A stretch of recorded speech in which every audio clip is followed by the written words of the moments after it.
Yes, guys, yes, people, welcome back to my YouTube channel and welcome to another video. I hope you guys had a great weekend today.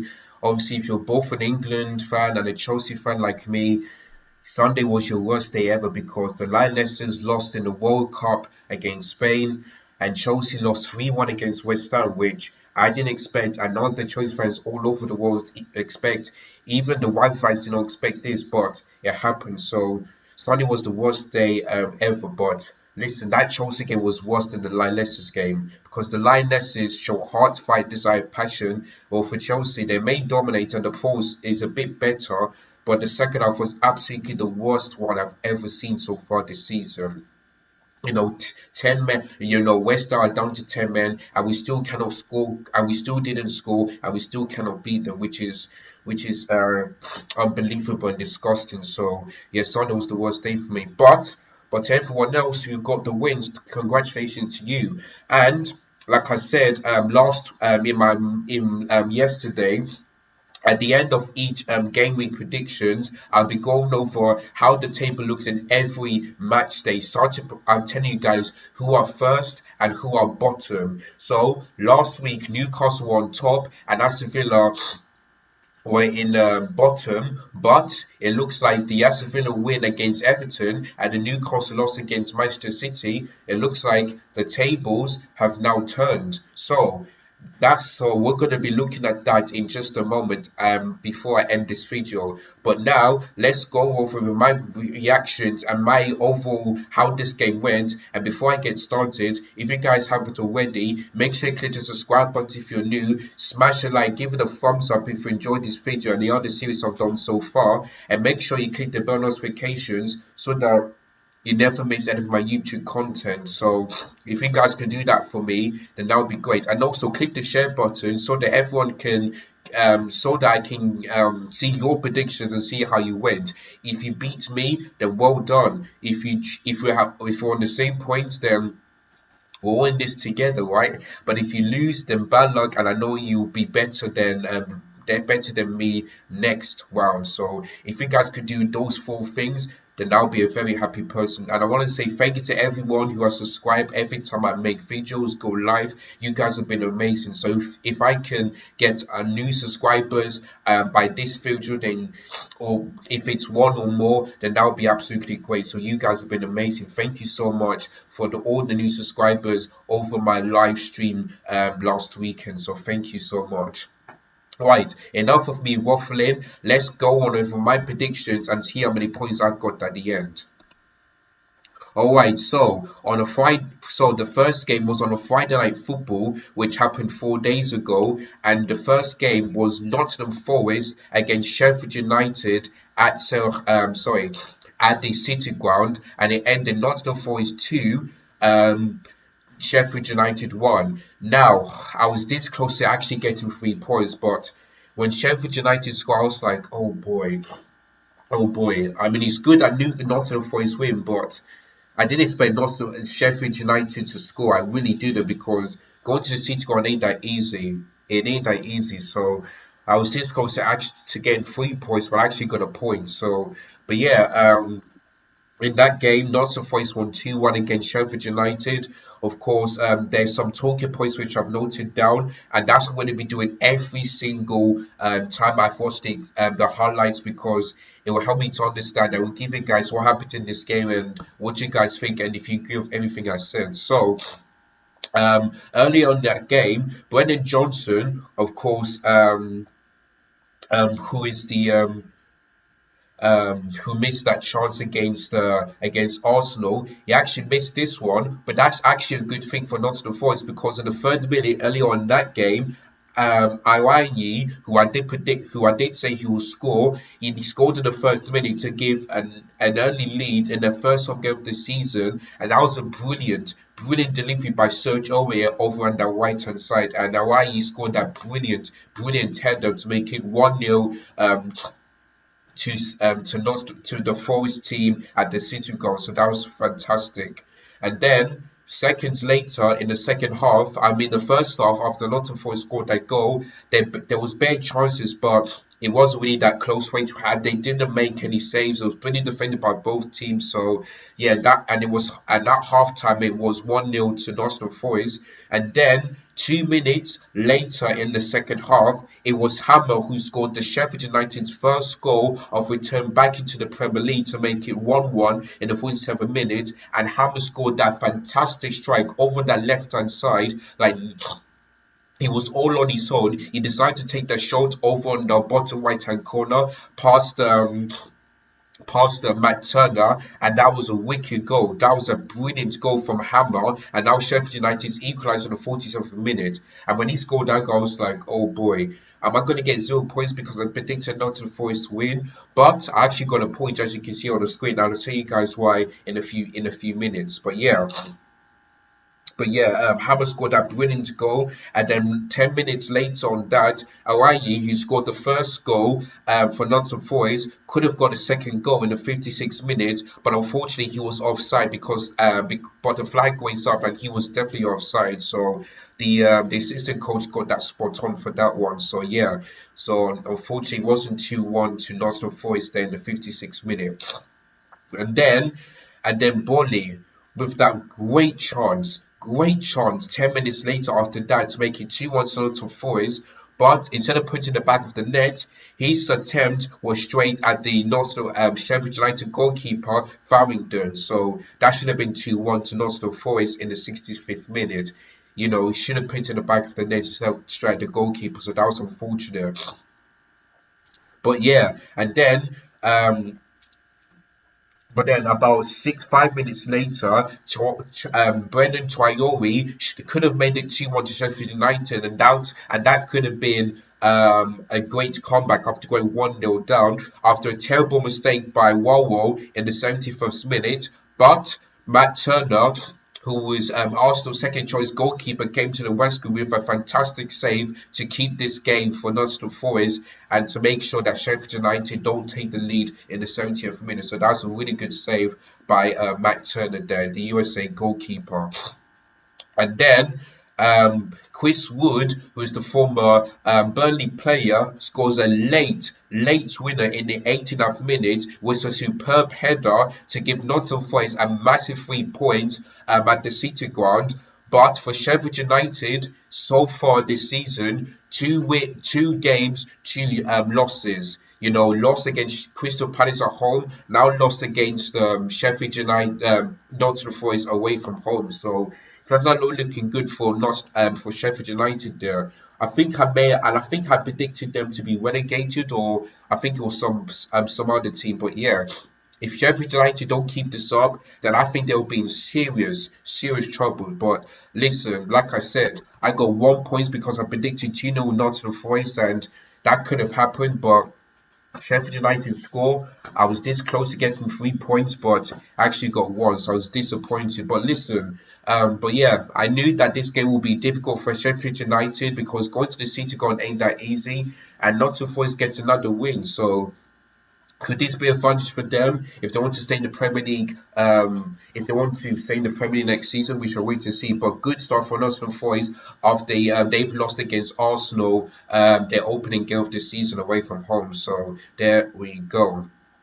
Right, of course, there is no, the Luton Town Forest Burnley game would have been kicked off at Saturday, but like I said, that game has got cancelled, so I won't be talking about that. So the next one I'm going to be talking about is the West London derby between Fulham and Brentford at Craven Cottage, and the result ended 3-0 to the Bees. Now, of course, I predicted a Fulham win of 3-2 because I was thinking, yeah, there's going to be lots of goals in this game. I was thinking, can Brentford get it done? But I was thinking to myself, nah, because it's at Craven Cottage, you know, difficult place to go. Normally, Fulham do well at home. So, yeah, but listen, I thought Fulham, oh, where was it? Yeah, and it ended at 3-0, so I got 0 points for that one. And for me, I didn't expect Fulham to be that bad because you know it's like Craven Cottage. You know they got to win against Everton, lucky enough, and I would have thought they would get another win. But honestly, like Brentford is making a good start. 2 draw against Spurs, should have won, and now they've beat Fulham in the West London derby. And here's how that game went.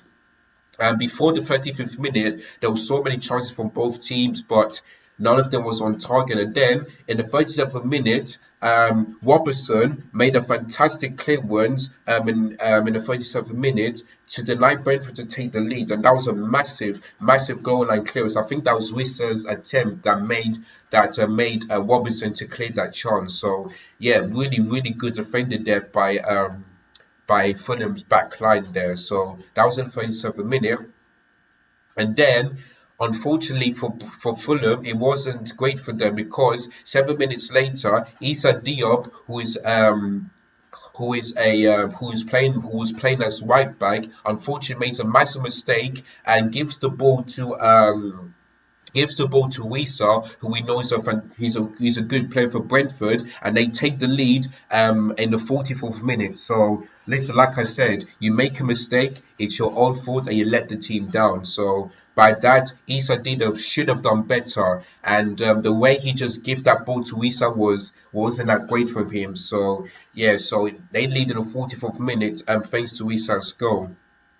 And then in the second half, and of course that was half time, Brentford 1 Fulham nil. And then we had Bobby Deacon over Weed, sorry, almost got Fulham's equaliser in the 33rd, 53rd minute, but unfortunately his attempt hit the crossbar, so he was so lucky not to get Fulham the equaliser. And I thought that if he would have scored that, maybe Fulham could get back into this game, but he hit the crossbar and it didn't work for them. So there you go. So that was in the 53rd minute.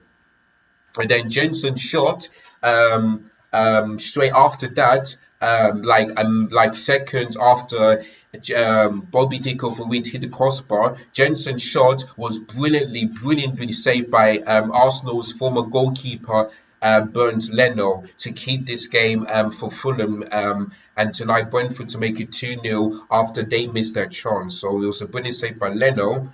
And then in the 61st minute, the referee gives a penalty to Brentford after Weem, who is a defender who's a midfielder, fouled Ali Wissa in the penalty box. And for me, when I first looked at it, I was like, I think that's a penalty, but is there much contact on that? For me, I'm 50-50 on that one, but I think that, and then after he gave that penalty, the VAR checked on it and says yes, that is definitely a penalty. But then after that, he got himself sent off for a second yellow card. Like I said, it's 50-50 for me. I have to see if that's really a penalty or not, but maybe the referee got it right or maybe he got it wrong. But other than that, he got himself sent off. Fulham were down to 10 men, and then Brembo has and since Ivan Toney is not there, Brentford thought to themselves, who's going to be our main penalty taker for now? They gave it to Mbemu, and guess what? No Ivan Toney, no problem, because he scored that penalty to make it 2-0 for Brentford in the 63rd minute. And when Brentford scored that goal, I was like, you know what? I'm going to get 0 points because I don't see Fulham getting a win there since they're down to 10 men. So yeah, I knew I was going to get 0 points for that one. But yeah, Brembo makes it 2-0 to the Breeze. A brilliant penalty. Lennon went the wrong way. And he celebrated among the Brentford fans who made the trip down there from G-Tech Stadium all the way up to Craven Cottage, which is not that far. So there we go. So yeah, so that was 2-0 in the 63rd minute. And then after that, Fulham, free kicks, chances, straight at the goalkeeper. So yeah, nothing really much to talk about. And then in the last minute of the West London derby, Bremo got a brace on that one as he scored one of the easiest goals you will ever see. And that was a brilliant play from Wissa on the right hand side, giving the ball to Bremer, who's already scored the penalty. So there we go, and that made it 3-0. That put that game to bed. It was game over for Fulham because to me they have no chance of winning, and that's how the game ended. Fulham 0, Brentford 3 in the West London derby. So of course, Brentford usually don't do well at Craven Cottage, but they finally beat Fulham and are looking to do the double for them for the first time since I don't know when. So Fulham on the opening day, which I think they should have lost, so they got lucky there. But this game, I say Brentford, the much better side, and they deserve to win. So Fulham, have lost that game and they didn't even score. So there you go. So yeah, so I got 0 points for that one because I went for full win of 3-2, and unfortunately that didn't happen. So there we go. Now, this one, this one, I could have gotten 3 points, man. But Trent Alexander-Arnold, man, what the hell do you have to do that for? You know, I could have gotten 3 points against Forest. I could have gotten 3 points against Liverpool, but instead I got 1 point because I went for Liverpool win of 3-1, sorry, 3-0, and it was actually 3-1 to Liverpool. So if Trent Alexander-Arnold didn't make that mistake, then I would have gotten 3 points. So yeah, but before that, a minute into the first, earlier in the first half, Liverpool were very, very lucky not to concede an early goal in the first minute. After Anthony scored for Bournemouth, but he was offside and the flag was waved, so Liverpool got lucky. But then 1 minute later, or 2 minutes later, sorry, they didn't get lucky because, like I said, Trent Alexander-Arnold made a massive, massive mistake. He gave the ball away, and the ball line straight into Dominic Solanke. He passed it to Cemento, and he scored past the defenders, past Ericsson into the bottom left-hand corner, and that made it 1-0 to Bournemouth. And I'm like, boy, oh boy, I've seen some shocks, but we're going to see this one because remember last year when Liverpool beat them 9-0, I knew this game would be difficult for different, but I didn't expect Bournemouth to take the lead in the third minute so early, and that's what they did. And I thought to myself, you see, Liverpool fans, you see, without your defensive midfielder, you guys are in serious trouble. But they did manage to win, as you can see on the screen, so there you go. So yeah, third minute into the game, third minute, yeah, Bournemouth take the lead, and then 3 minutes later, Virgil van Dijk, who's one of the best defenders, almost had a chance to equalise for Liverpool 3 minutes after they conceded, but unfortunately his attempt hit the post, and that could have been an equaliser 1-1 for Liverpool, and they would have get definitely back into this game. But the crossbar game to Bournemouth's rescue there in the 6 minutes. So there we go. And then Luis Diaz, who scored a fantastic goal against Chelsea last weekend, he scored another one against Bournemouth, and that makes it two goals in 2 games for the Liverpool's winger, and he scored a winning goal in the 27th minutes. You know, he won. I think it was Mo Salah gave the ball to him. He kicked the ball straight past the goalkeeper and into the bottom right hand corner, and that made it 1-1 in 27 minutes. Now that was a brilliant and a fantastic goal for Luis Diaz that makes it 2 goals in 2 games. So he's starting to look really good ever since he got that bad injury last season. So yeah, so Liverpool equalised in the 27th minute, and then Bournemouth 7 minutes later have conceded a penalty in the 34th minute after Rafael fouled Sobisanche, the new signing for Liverpool, and especially on his home debut, he fouled him, and boom, and they've conceded a penalty in the penalty box, and then Mo Salah, who sometimes misses penalties, but not all the time, but sometimes he didn't miss that one. He sent Neto the wrong way. Sorry, his first attempt, it was saved by Neto, but then after that he scored the rebound, and Liverpool turned this around after conceding a goal in the third minute. They decided to turn it around thanks to Mo Salah scoring that second attempt to make it 2-1 to Liverpool in the in the 35th minute. So yeah, so Bournemouth will be very, very disappointed to concede a penalty because they would have had a chance to like take the lead or win this game, but unfortunately their heads wasn't that right in that game. So there we go. So yeah, first attempt was saved, but then his second attempt passed the goalkeeper and into the net. So that was Mo Salah's draw there. Getting that penalty goal. So there we go. And then McAllister, the former Brighton player, got himself sent off after fouling after a foul on Christie. Now, to me, when I saw it the first time, I was thinking, yeah, that's going to be a red. When I saw the replay, I'm thinking to myself, is that really a dangerous tackle by McAllister on Christie? for me, that's the yellow card, not a red. So I feel like the referee got it absolutely wrong because yes, his foot was high into Christie, but I don't think it was a dangerous tackle. Like if he stamped on his on Christie's leg, then yes, that's definitely a red card. But for me, it's not a straight away card; it's a yellow card. So and even McAllister couldn't believe that the referee that the VAR didn't check on that one and didn't allow the referee to cancel that and give him a yellow card. So, like I said, best league in the world, still bad officials. It's simple as that. And I know I keep on saying this. I'm sounding like a broken record, but as a football neutral fan, we need to. It's we can all agree, and it just makes perfect sense. Like honestly, I wish we had some referees here that are not English. Like they'll do a much better job than the English referees. It's as simple as that. So to me, I don't think that was a red card at all. I think that's harsh, and that should have been a yellow to McAllister instead of a red. So I feel bad for him. I really, really do. So yeah.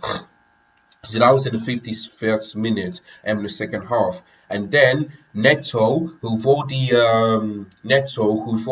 saved Savish's shot was brilliant, but then he couldn't keep it out. And then Diogo Jota scored for Liverpool after returning back from injury last season, which was a horrible injury. I think it was the game against Leeds United. So yeah, so that made it 3-1 to the Reds, and that's how the game ended. Liverpool 3, Bournemouth 1. So yeah, like I said, Bournemouth scored the goal, which I didn't expect that to happen. But Liverpool scored three, which I did expect to happen. And I think I said the front three will score. I said Mo Salah, Luis Diaz, and Jota. I think I said the front three will score. So yeah, I got that one spot on. But yeah, but the overall score got 1 point. So that's how the game ended. So yeah, 3-1 to Liverpool is going to be my prediction. Hold on, guys, I'll be back.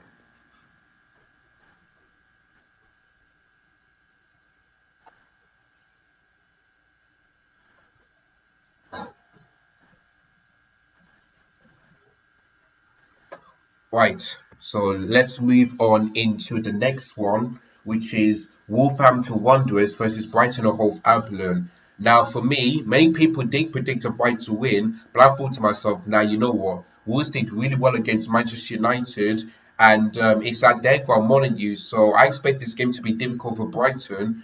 But to be honest with you, Wolves were terrible, and Brighton were absolutely cooking, and they were on fire. And as you look at the table, you understand why I say Brighton could be the team to fear because they've lost Caicedo, they've lost Robert Sanchez, lost McAllister, and I keep on telling you, when they lose their best players, they still know how to win. And that's why Brighton are a well-run football club. Their medical team are great, the recruitment team are great, Robert Serbe is a great manager, Brighton have got really good players despite of them leaving. They're well-run football club. And like, so that's why I think like everyone should fear Brighton, and I don't think Brighton had many two injuries on Robert De Zerbi. I think maybe one or two, but not a lot. So this one I'm telling you, the medical team, the recruitment team, the owners, the manager, the players, everything about Brighton is absolutely superb. So that's so.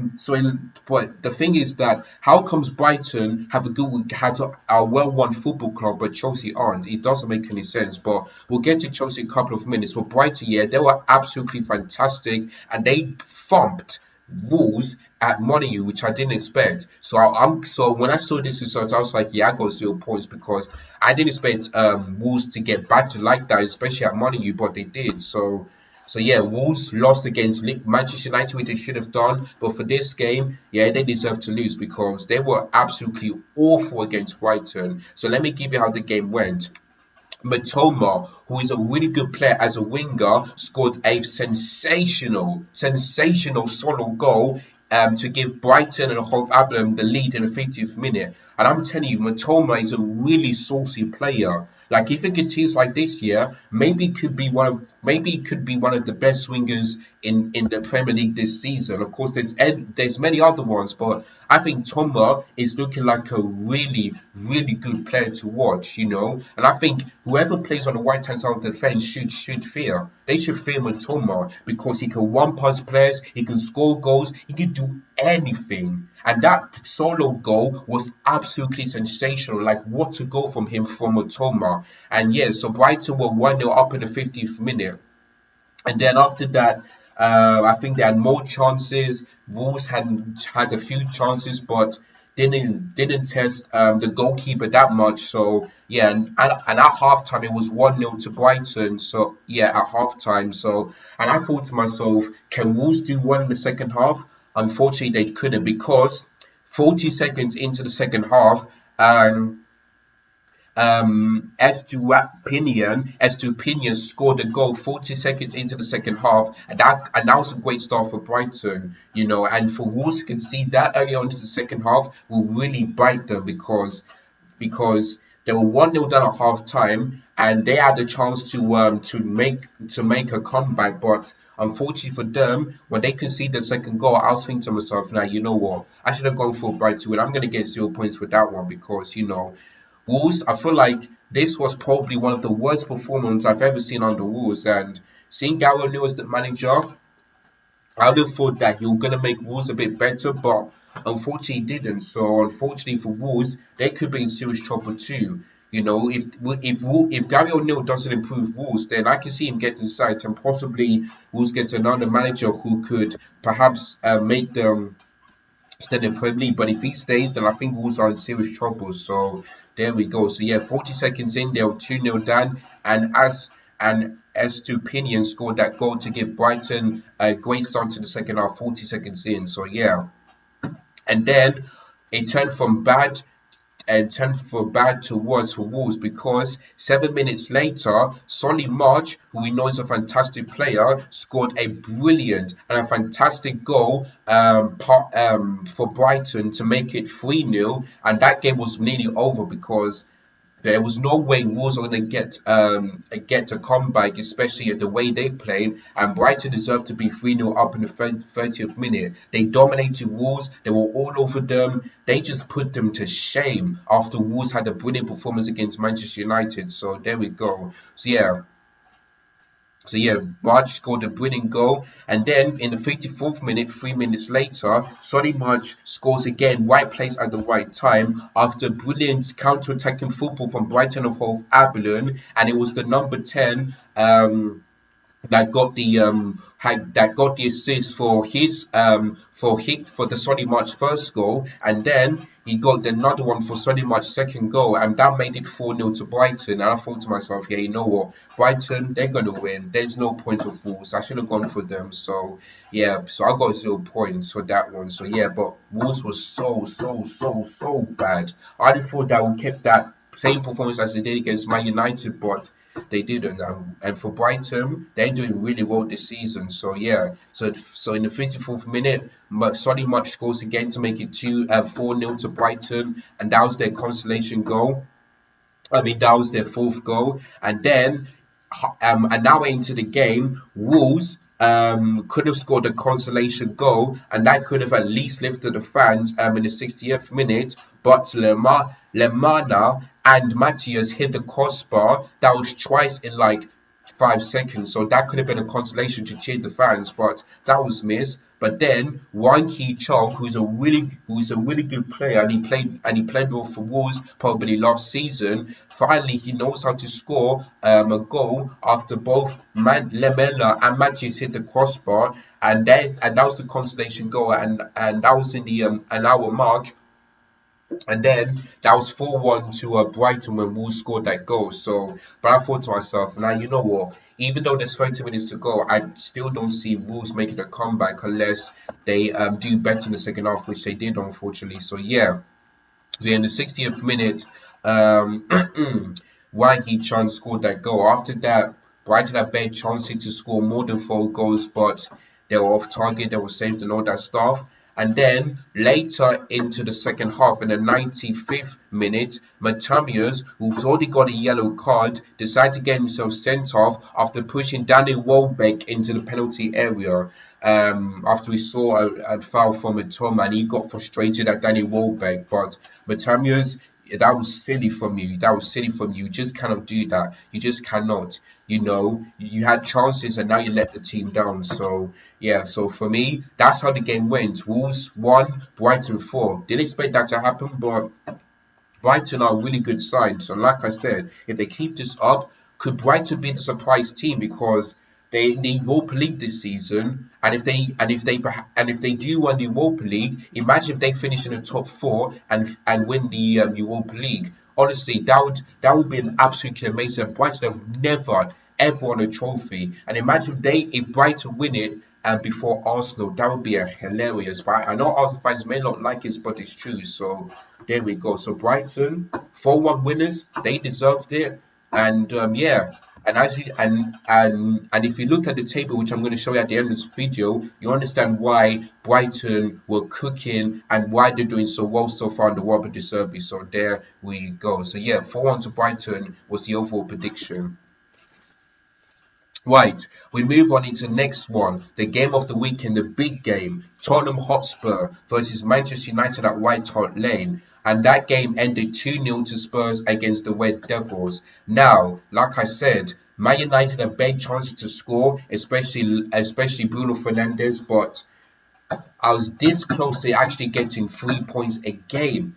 You know, if I would have predicted the Nottingham Forest Sheffield United one, I could have gone 3 points. The same for Liverpool Bournemouth, and I could have gone the same thing for Tottenham versus Manchester United. But instead of 3 points for those ones, I got a point. So there we go. But I did say that Tottenham will get to win because Ange Postecoglou is not playing dead football. He's playing a really good football. And as you saw that performance against Brentford, they got a draw, which they will be disappointed, but going to GTEC Stadium made that easy. So yeah, and I knew that when if Tottenham scored a goal, um, they will go on and win the game because of the fans and because of the way Panch Postecoglou was playing. So there we go. So let me give you how the game went. So And so, but Manchester United, man, they should have won this game. They should have won this game. For me, they were lackluster. They were shocking, and and then I read a stat here that Man United's away record against the top nine teams is still poor. Still poor. I think they've only had, what was it? How many wins did they have away from home against the top nine team? I don't think they had any. Unless I could be wrong. But yeah, Man United's away record still continues. Like, for me, I don't know what's going on with Manchester United because they did well in pre-season, well, at the start of it, but then after that they looked poor. But away from home, like if Manchester United want to challenge for the title, they need to make sure that they improve their away record because at Old Trafford they're still winning. It's still a fortress, but away from home, it's still shocking. So that's why I knew I had to go for Tottenham win. Not only because of the way they're playing, but I just knew that Manchester United away form will still be bad, and that proves it. And Manchester United should have beaten Tottenham because they never lost against Tottenham at White Hart Lane since 2018, and they've never ever lost to them since that 2020 when they've lost 6-1. So. But yeah, Manchester United were awful.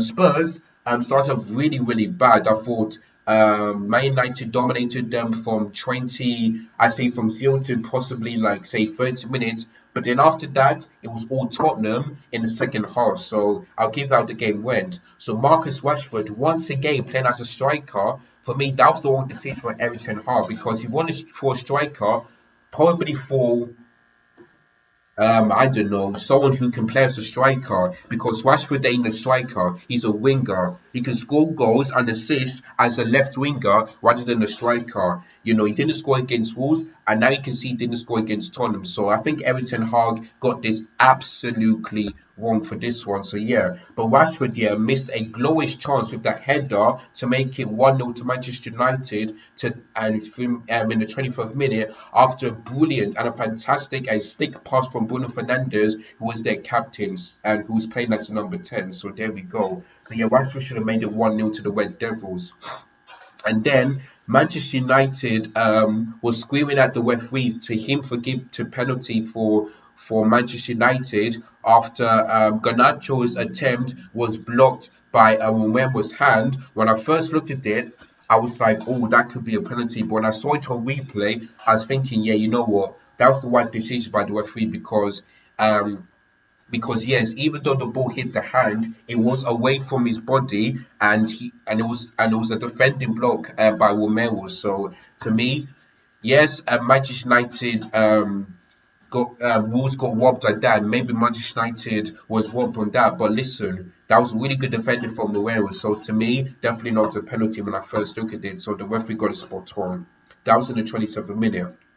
And then Sarr, on his home debut for Tottenham, missed a glorious chance for Spurs to take the lead in the 30th minute, but his attempt was straight at Onana instead of the back of the net. So that's really disappointing from Sarr as a midfielder for Tottenham Hotspur there. So that was a glorious chance to score on his home debut. So there we go.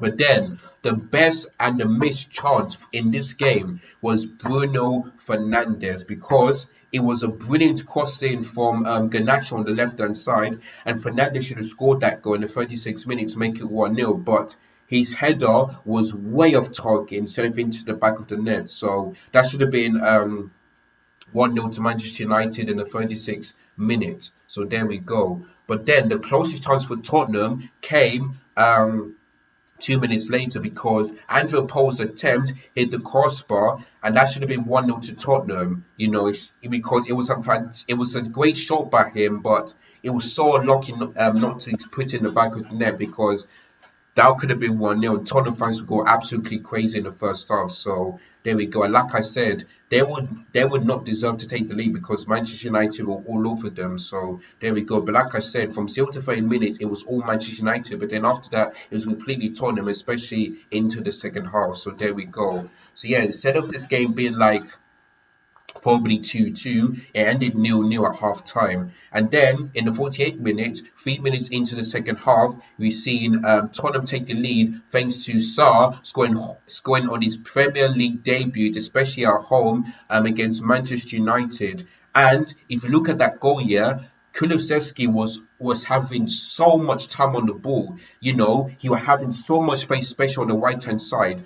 And like, where was Manchester United defending for that? You know, you gave players too much space. You know what's going to happen. They either gonna shoot to score the goal, or even pass it to their teammates, and that's what Kulusevski did. He passed it. The ball took a deflection by Alessandro Martinez, and instead of clearing out, the ball went straight to Sarr, and Sarr scored that goal to make it 1-0 on his Premier League home debut for Tottenham. So yeah, I mean, Manchester United defence was sleeping. They were not closing in on Alessandro Martinez. Too much space on the right-hand side. So yeah, so Manchester United were 1-0 down for that one. So yeah, so Tottenham take the lead thanks to Sarr scoring his Premier League debut. So there we go.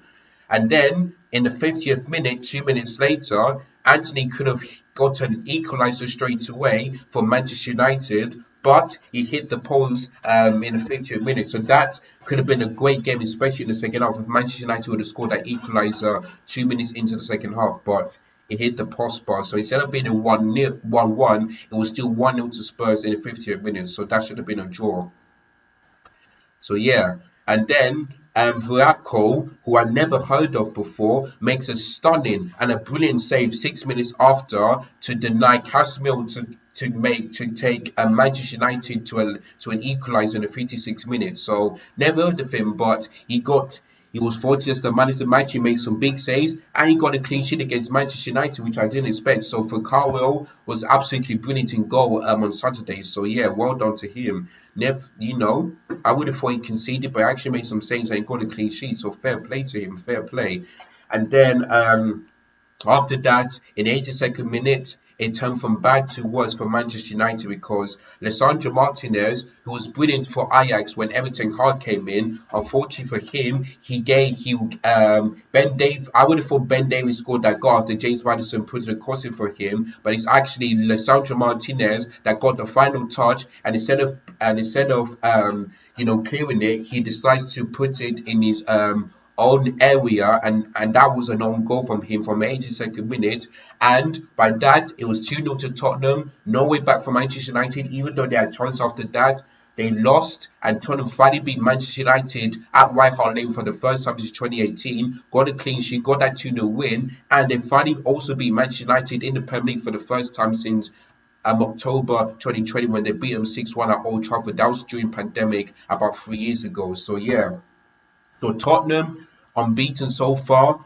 draw against Brentford and win against Manchester United. So could they also be the surprise team? We should wait and see. But for Manchester United, after a lucky win against Wolves, their away from home poor record still continues. So to me, I predicted Man United to finish in third because remember when Manchester United lost 2-1 to Brighton and lost 4-0 to Brentford, they finished third and they've won a trophy. So I believe that this will happen again. I don't think Manchester United will challenge for the league, but I think they'll finish third and they'll win a trophy. So there we go. So like I said last season, I'm going to say it again. It's too early to judge Manchester United, but if they continue like this, then yes, we can all long for them. But listen, it's way too early. I still think after a great season, so we have to calm down a bit. So yeah, but for them, their away perform against the top 9 team still continues. So yeah, so it's Tottenham who got a massive win against Manchester United. They got the 3 points and it was 2-0 to them. So only got 1 point for that one. Another game we're also going to point was Manchester City against Newcastle United. I've gone for Manchester City win of 2-1. And to be honest with you, could have been more than that for Manchester City. And I'll tell you why for that.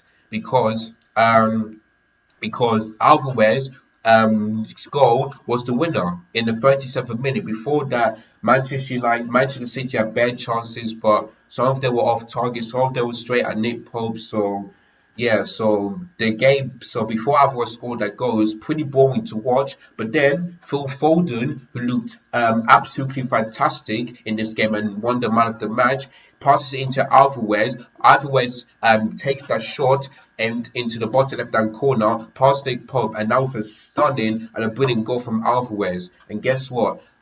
City, yeah, managed to get that win without Kevin De Bruyne. That's the difference between them and Chelsea. When Chelsea lose their players, they seem to switch off. But for Manchester City, they don't. Yes, in the second, yes, and again against Sevilla, they were lucky. They were unfortunate. Sevilla unfortunate not to win. But listen, it's still Manchester City. They're still one of the best teams in England. You know. So that's the difference between them and Chelsea. When Chelsea lose their best players, they switch off, and that's how they lose games. But for Manchester City, when they lose Kevin De Bruyne against Burnley, did you see them switch off? No, because they got that 3-0 win and they've won. So that's the difference between Manchester City and Chelsea. So there we go. Yeah, Alvarez scored that winning goal in the 31st minute, and that was half time. And then Erling Haaland could have scored probably 2 or hat trick because in the 41st minute he was so close to making it 2-0. After Phil Foden gave the ball to him, but his attempt hit the post. So that was so close for Erling Haaland. And I did say he would score, but unfortunately he didn't. So yeah, there we go. And then halftime was 1-0 to Manchester City. In the second half, not too many things to talk about, but there was a couple. Fabian Schär made a brilliant tackle on Erling Haaland to deny Manchester City to go 2-0 up in the 59th minute, which is close to an hour mark. So that's a brilliant tackle for Fabian Schär. And then Haaland, who missed that chance in the 47th minute, is the exact same thing in the 63rd minute because Phil Foden once again made the great pass into Erling Haaland. Erling Haaland went past the two Newcastle defenders, but unfortunately, his attempt was wide and hit the post again, and it was so close to making it 2-0. And like I said, he could have gotten 2 goals or probably a hat trick, and that could have been possibly 4-0 to Manchester City. That would be their biggest win against Newcastle. So there we go. But unfortunately, it wasn't. But listen, Man City, 2 wins out of 2, a clean sheet in both games. Looking really good under Pep Guardiola. And before I move on to the next one, I'd like to tell you I've just read these days before I recorded, and Pep Guardiola for the next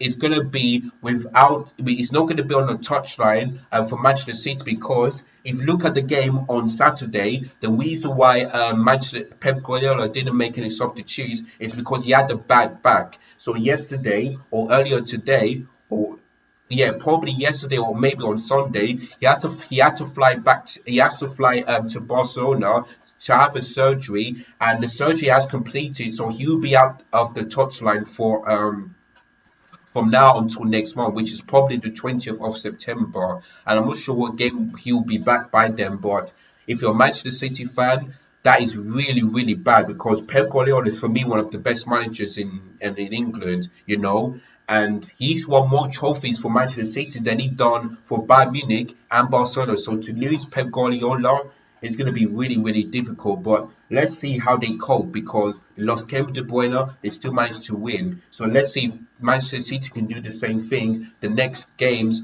without Pep Guardiola. Let's see how the assistant manager would do over the next couple of games. So we shall wait and see. But bad luck to Pep Guardiola. And then, like I said, he'll be out for next month. So at least it's not that it's a bit long, but at least not like 2 months or 3 months. So it's a bad injury, but it's not really that serious. So there we go. But yeah, Man City get the job done 1-0 because Newcastle had to defend. They didn't want to get battered. They had chances too, but it was straight at the goalkeeper. So listen, and in the previous 5 meetings, I believe I read the stat here, Newcastle have never ever gone to the Etihad and beat them. They've never. And like I said, this game, they in the previous 9 meetings, Manchester City have managed to score 31 goals past Newcastle, and Newcastle's managed to score 10. So that is unbelievable. Like Man City always love to play against Newcastle, even though they signed some really good players. So there we go. But when these two face each other at St James's Park, it's going to be a totally different one. But we'll get to that. Well, I'm not, but we'll talk about that when that game is up. So yeah, and I'll probably do a live watching for that one. So make sure you guys check that out on that time. But yeah, 1-0 to Manchester City. Got a point for that because I predicted the Manchester City win, and yeah, there we go. So I got 1 point for that one. Right, the next one is Aston Villa versus Everton at Villa Park, and it ended Aston Villa 4, Everton 0. Now I've got 1 point because I predicted an Aston Villa win of 2-0, and because that's what happened when these two faced each other. But Villa put Everton in a spliff. They absolutely thumped them like Brighton did. And I have to tell you, Everton, I would have thought that they're going to improve this season, but it looks like they're not. A loss against Fulham, which they should have won, and now a loss against Villa, which I believe they deserve to lose because Everton just didn't turn up. And like I said, going to Villa Park ain't that easy. That's when Chelsea go in. That's why when big teams go in there, they should fear Villa, Aston Villa at away from home because he's not gonna be that easy, you know. It ain't gonna be that easy. So yeah, but Aston Villa won 4-0. Sean Dice under some serious pressure already, but it's a bit early. But if he doesn't improve for Everton, then I believe he's going to get sacked. And like I said, Carlo Ancelotti, man, I don't know why they got rid of him. I really don't. Because Everton under Carlo Ancelotti was really good. They were this close to making it in Europe. They beat Liverpool at Anfield, which they've never done. And they've done the double for Arsenal, which they've never done. You know, so this and so this is what I'm telling you. Like, if Carlo Ancelotti didn't get sacked, I believe Everton will not be this bad last season. The season after before that, they will not be this bad. But ever since they got rid of Carlo Ancelotti, it's just made them worse. So I think the owner caught this completely and utterly wrong for them to be sacking Sean Dice. So there we go. But yeah, but back to the game. Aston Villa 4-0 win against Everton. Here's how the game went. Of course, John McGinn, who's the Scotland player, scored a superb goal, a nice volley after Leon Bailey on his home debut for Aston Villa got brilliant delivery into him in the 70th minute past Jordan Pickford, and that made Aston Villa take the lead in the 70th minute. So really good goal from John McGinn. So there we go. And then what turned out to be bad for Pickford actually turned into worse because 5 minutes later, the referee gave a penalty to Aston Villa in the 22nd minute after Jordan Pickford fouled Watkins. And guess what? For me, that was the right decision. And the thing is that if you could give a penalty to Aston Villa if Jordan Pickford fouled Ollie Watkins, why cannot do that to the same one for Wolves against Manchester United versus Wolves when Onana fouled one of the Wolves players even though he didn't touch the ball? Like, to me, it doesn't make any sense. So you could give a penalty to Villa, but you cannot give it to Wolves. Like, for me, that is absolutely shocking. Like, honestly, we need to sit down with the PGMOL and just ask them why are they getting decisions wrong, because it doesn't make any sense. And I don't know why VAR are not there to check it. Like, for me, The referees, the officials, the assistants are not doing their job properly, and it's the same old, same old. Best league in the world, but still cannot officiate good. It's just embarrassing. It really, really is. So there we go. But yeah, that they penalties Aston Villa, and then Douglas Luiz who scored who um who was out for the Newcastle game, scores a brilliant penalty. Of course, Jordan Pickford did went the right way, but the power, the accuracy from him was brilliant. That made it 2-0, and for Everton, that was worse because if you like going 1-0 down at half time, you have a chance to do it, but going 2-0 down is going to make it a bit worse. So there we go. So Everton were in deep trouble there, and it could have been even more trouble for Everton because in the 31st minute, Diaby, who scored a debut goal against Newcastle, could have scored on his home debut to make it 3-0 in the 31st minute, but his shot was unfortunately missed. It hit the post, so that was unfortunate for Leon Diaby there. So that was unfortunate for him to miss and to not score a goal in his home debut in the 31st minute. And then 5 minutes later, it could have been like this game could have been like that's this game could have been possibly like 6-0 to Villa if they if Diaby would have scored and Watkins could have scored. That could have been 6-0. That could have been Everton's worst nightmare ever. But 4-0 is still Everton's worst, but 6-0 is even worse than that. So yeah, but so Diaby was unfortunate not to score from there, and then Watkins, like I said, 5 minutes later had a glorious chance to make it 3-0, but it was close. But he missed it from 2 yards in the penalty area. So that should have been 3-0 to Aston Villa. Should have been 3-0 in the 38th minute. So there we go. And then into the second half, 3 minutes into the second half, a mass and then, sorry, no, not massive mistake, but yeah, Leon Bailey, who missed that chance, decided to score and decide to take that shot in the 52nd minute, and that was and Bailey scored Aston Villa's third goal. And if you look at that replay, I think the defender should have done well, and Jordan Pickford should have saved that because it was between his legs, and he tried to save it, but instead of putting it out, he put it in the ball hit the back of the net. So I think Jordan Pickford should have done better with that attempt from there. But unfortunately for him, he didn't save it, and unfortunately it went in the back of the net. So that was Leon Bailey that scored that third goal, and he scored on his home debut. So scored against Newcastle, scored against Everton. So that's 2 goals in 2 games for him. So he's looking like a really good signing for Aston Villa. So well done to Unai Emery for allowing that to happen. And then Watkins. Watkins once again, like he could have had the brace.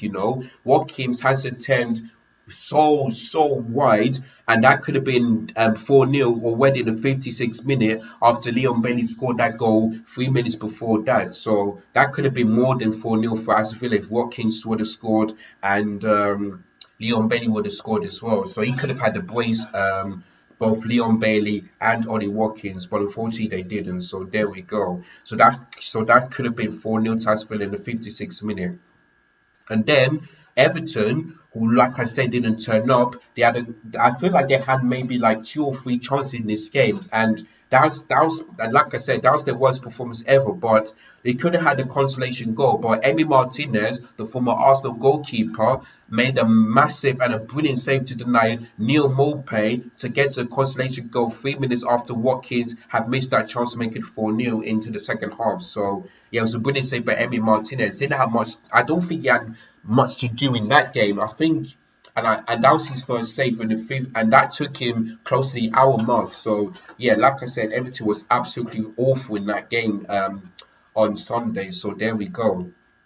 And then it turns from bad to worse to even more worse because I don't know what Everton were doing for that fourth goal. Like, what were they doing? Like, they were absolutely horrible in defense. They were absolutely sleeping. Like no one's concentrating on the ball. And Mia and Michael Keane made a massive mistake because instead of like giving the ball to his teammates, he actually gave the ball away to to one of the Aston Villa players, which is Duan in 75th minute, and he scored that goal past Pickford, onto right hand corner to make it 4-0. And that's how the game went. So for me, this is probably Everton's worst away performance ever. And they were lucky that was four because it could have been more than that. Could have been more than that. Could have been probably 6-0, 7-0. And that could have been the worst away performance ever in the season. So, yeah, but so Everton, no great stuff for Sean Dyche. Two losses in two games. But for Villa, after they got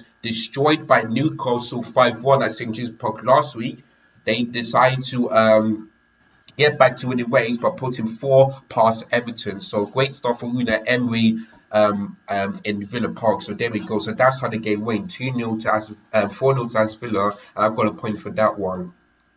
Right. The Chelsea versus West Ham game. I'm not going to talk about this too much because I've already done a match reaction to it, and if you can go and check that out. And yeah, I'm gonna give you like a bit of a few talking points. Of course, Chelsea conceded another set piece, and then it was Conor Gallagher who gave the ball away to allow West Ham to get a first corner. Now to the 6th minute, and then he was and then Ugard scored that goal after Jakes were paused putting a brilliant delivery into him, and no player was marking him. Like Conor Gallagher was close to him, but he didn't defend. Like no one was even close to Olga when he scored that goal, so that was shocking. And then Conor Chukwuemeka scored a fantastic goal in the I think it was in the 40th minute when he took past players and put the ball past the West Ham goalkeeper, and that was a great equaliser. And then, like I said, when Conor Chukwuemeka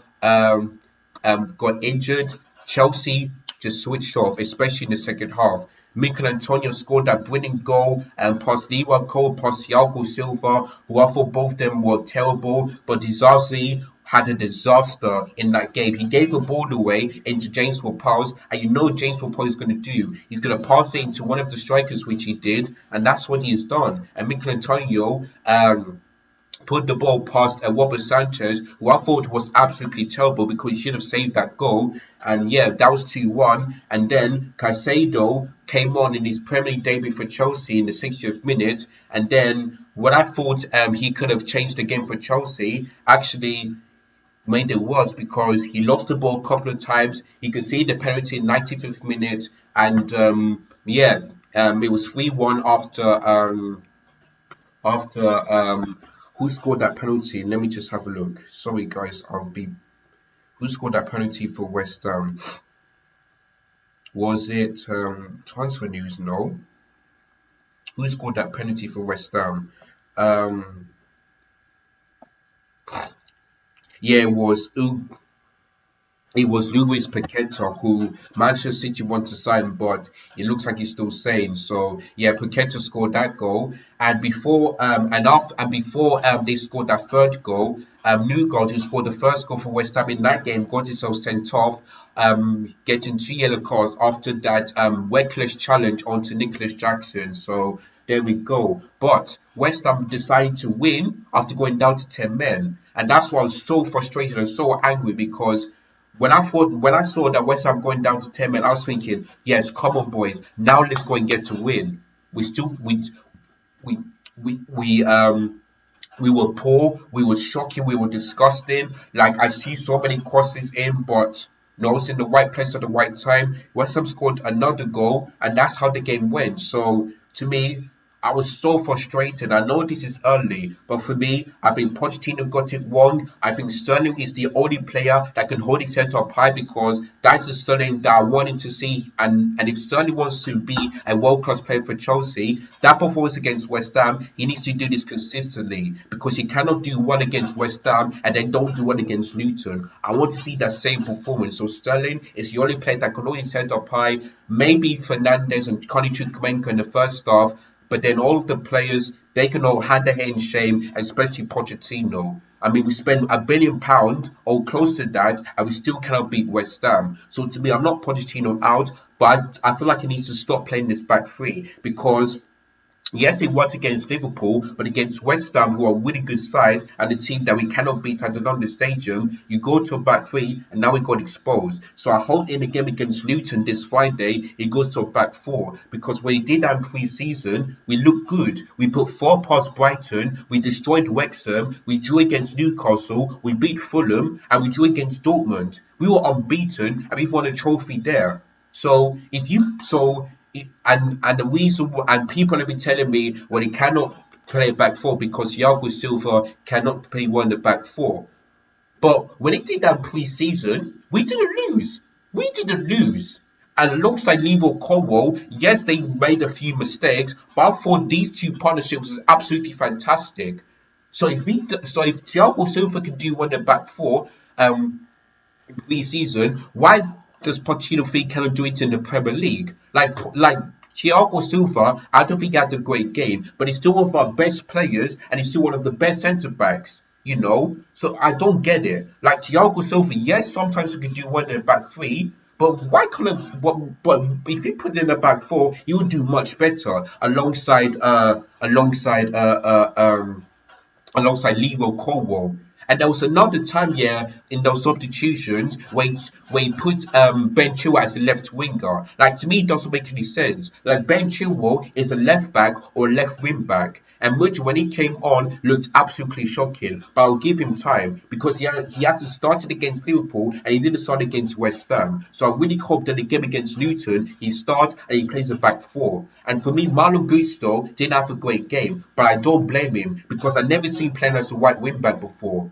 He plays, yeah, white wing back as part of a back five. He plays as a right back in the back four. So to me, Pochettino got this completely wrong. He's the reason and why we lost against, but not only him, the players as well. And like I said, Sterling is the only player they can hold his heads up high because he's been one of our better players. So there we go. And I felt sorry for him. I really do feel sorry for him. So there we go.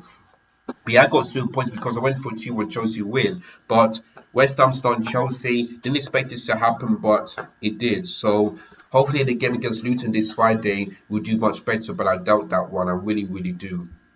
And then, last and not least, we move on into Crystal Palace versus Arsenal. And that was yesterday on a Monday Night Football. And we ended Crystal Palace 0, Arsenal 1. And I was lucky to get a point because I should have gotten 0. And I'll tell you why in a couple of minutes. But yeah, I got a point because I went for a 2-0 Arsenal win. But it actually ended it 1-0. And I would have thought that Arsenal would improve of what they did against Nottingham Forest, but it looks like it's kind of like the performance have been dropped off a bit. And like I said, that win in the Community Shield is this gonna affect them this season because against Nottingham Forest, I expected them to destroy them, but they didn't. Against Crystal Palace, I expected them to do much better, but they've allowed Crystal Palace to get some chances. And yeah, I thought Declan Wise bossed that game. He was the man of the match. His pass accuracy was good, so yeah, he was the man of the match. But I thought him and Thomas Partey was so lucky, yeah, not to concede a penalty for Crystal Palace. And I'll get to that in just a moment. But let me tell you how the game went. Nketiah, who normally score goals whenever he starts, missed a glorious chance here to put the Gunners 1-0 up, but unfortunately he hit the post, and that was Arsenal's biggest attempt so far in this game, and that could be 1-0 to the Gunners in the 29th minute. And if he would have scored that, I would have gotten 3 points instead of 1, but he hit the post. I was like, oh god, how did you miss that, Nketiah? How the hell? And that was on the 29th minute. And then 5-6 minutes later, Nketiah once again, after a brilliant pass from Declan Wise, he had the chance to score, but it was well wide. It was past the goalkeeper, which I've forgotten his name. I've forgotten his name, but it went past the goalkeeper, but it's hitting him in the back of the net. It was well wide from him, so that was at the 35th minute. So yeah, that game ended at 0-0. Of course, Crystal Palace before also had those chances.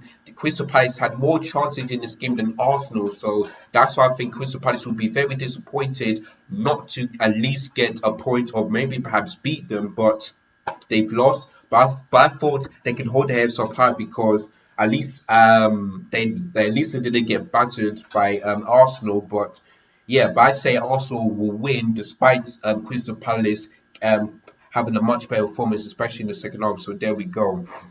So that ended it 0-0. And then in the 51st minute, 6 minutes into the second half, the referee awards not Crystal Palace, Arsenal a penalty after because when Martinelli got that free kick, his position and his think was superb because he's thinking to himself, since Nketiah was all by himself, let me pass the ball to him, which he did. And Nketiah got the ball. Sam Johnston, the former West Brom player, fouled him, and that was definitely 100% a penalty. And I think the referee got it absolutely spot on.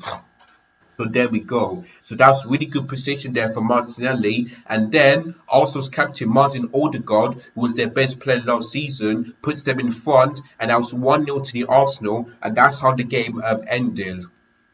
1-0 to the Gunners at Selhurst Park, which is a difficult place to go. Now I'm going to be talking about. I'm going to get back to that Tomiyasu in a couple of moments. But yes, but Crystal Palace, who I thought got up. Who I thought here they should have got a penalty because if we look at the replay, that was what's it? No, Eze went past Declan Rice, went past Thomas Partey. That was a brilliant skill from him, and then Eze got the ball. Thomas Partey made contact with him, and he fell down, and that was definitely a penalty. Even the commentator was saying that was a penalty. So I think Crystal Palace got absolutely robbed in that game, and maybe that could have been a totally different game if Crystal Palace would have wanted that penalty. So to me, I thought the referee got it absolutely wrong in this one. So I think Crystal Palace was so unlucky, so unlucky not to get a penalty for that one in the 72nd minute. So I think they got absolutely wrong.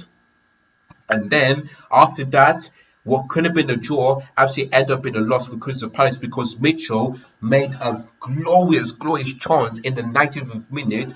After a brilliant save by Ramsdale, the ball went straight to him, and instead of kicking it low, he kicked it high. So that was a glorious opportunity for Crystal Palace to take a late equaliser, but it went straight over instead of hitting the back of the net. So that was unfortunate for Crystal Palace, and that's how the game went. But now it's time for me to talk about Tomiyasu. The first yellow card for me, I feel like yes, if the players are time wasting, then yes, they're gonna get booked. But listen, for me, I don't get why Tomiyasu got a yellow card after he didn't get a full win. Like Kai Havertz here, it all started from Kai Havertz.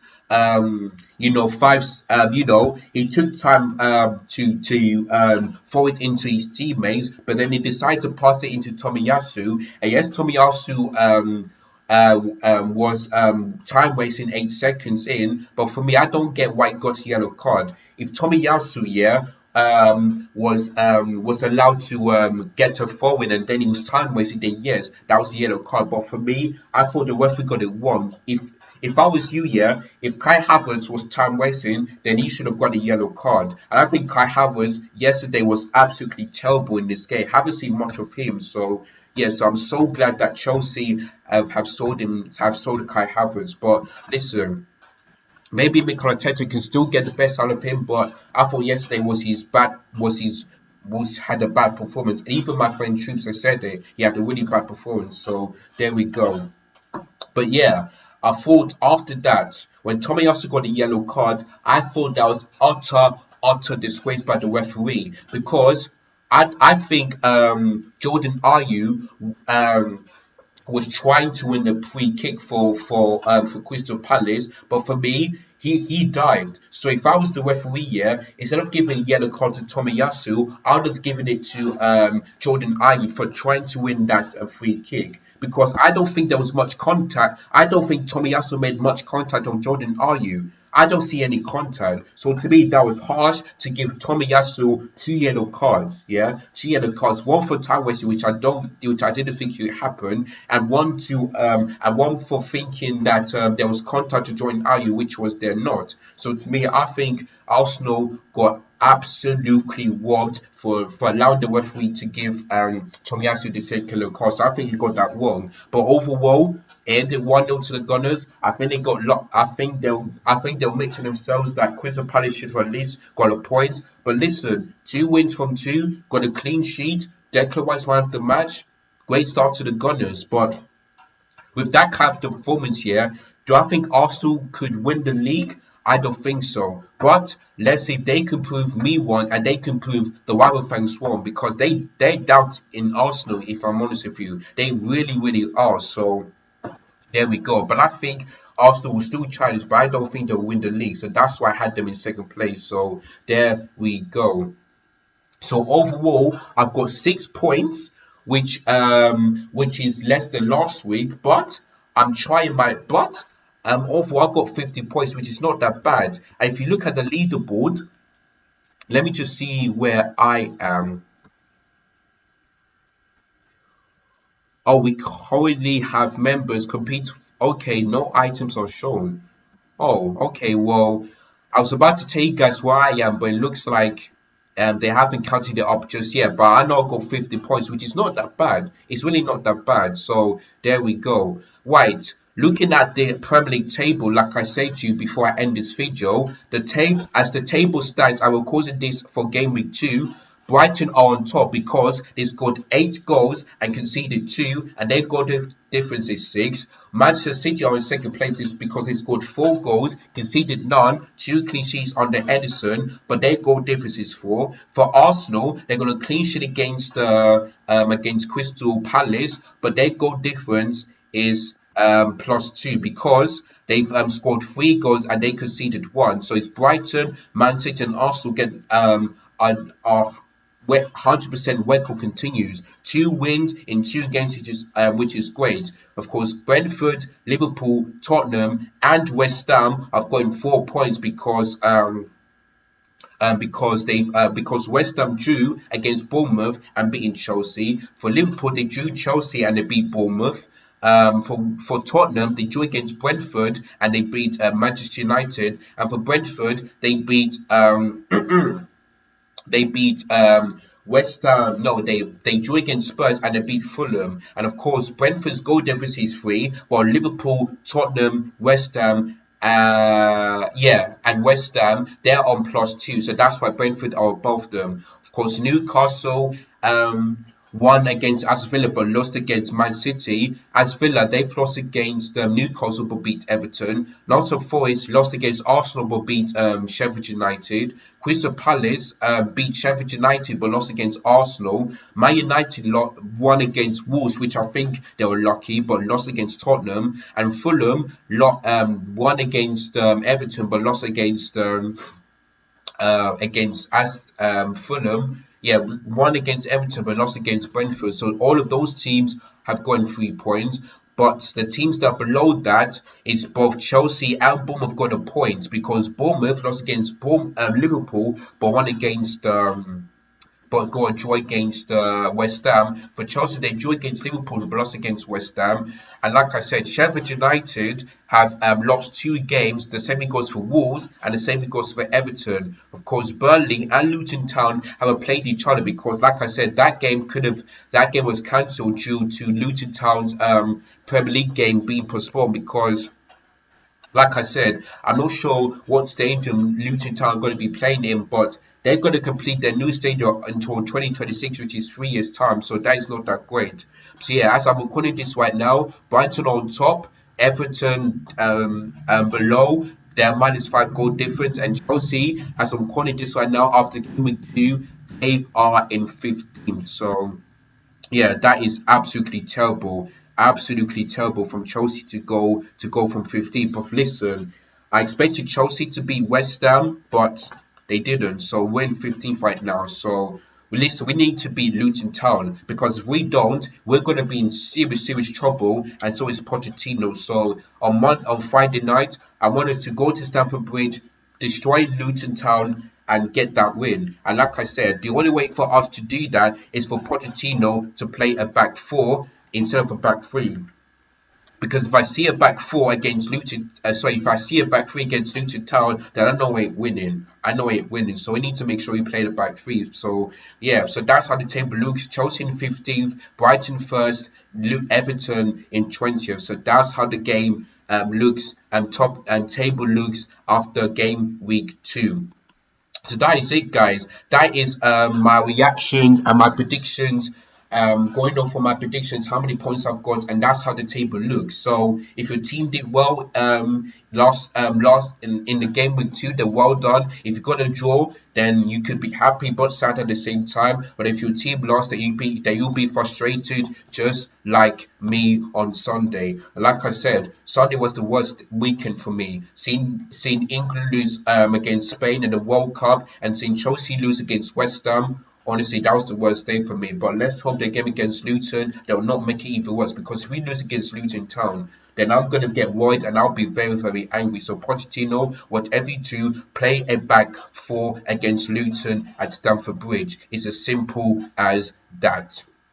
So that is it, guys. So that is all for this video. Thank you so much for watching. Don't forget, if you're new, click the subscribe button below, smash the like if you enjoyed this video, and make sure you click the bell notification so that I never miss any of my YouTube content, and make sure you click the save button so that you guys in the comments down below can give your predictions for game week 2, how many points you got, and let's see how you did. So if you guys can do that for me, then that would be absolutely fantastic. So thank you so much for that one. Right, guys, have a great week. I'll see you on Thursday for the Premier predictions for Game Week 3.